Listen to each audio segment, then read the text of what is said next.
Sa hangaring higit pang patatagin ang ugnayan ng kapulisan at komunidad, nagsagawa ang Oriental Mindoro Police Provincial Office ng isang balik eskwela activity para sa mga batang mag-aaral ng Oriental Mindoro PPO Daycare Learning Center sa Pinamalayan, Oriental Mindoro. Pinangunahan ang programa ni Police Colonel Edison B. Rivita, Provincial Director ng Oriental Mindoro PPO, na layuning bigyan ng suporta at inspirasyon ang siyam na daycare learners sa pagsisimula ng kanilang panibagong school year.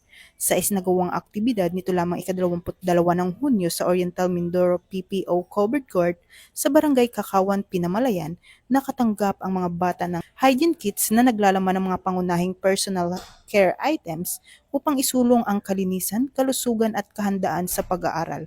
Bukod dito, binigyan din sila ng mga laruan at food packs na nagdulot ng ngiti at kasiyahan sa mga batang kalahok.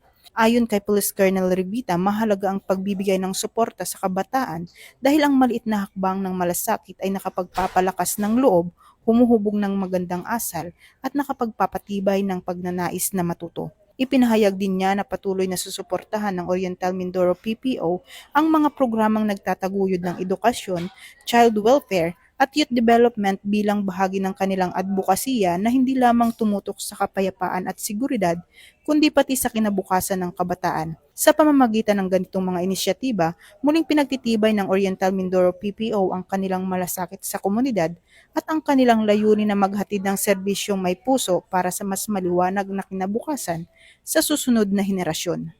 Mula dito sa Campo Crame, ako ang inyong PNN correspondent, Patrolwoman Dara Palogme, alagad ng batas, tagataguyod ng balitang pulis.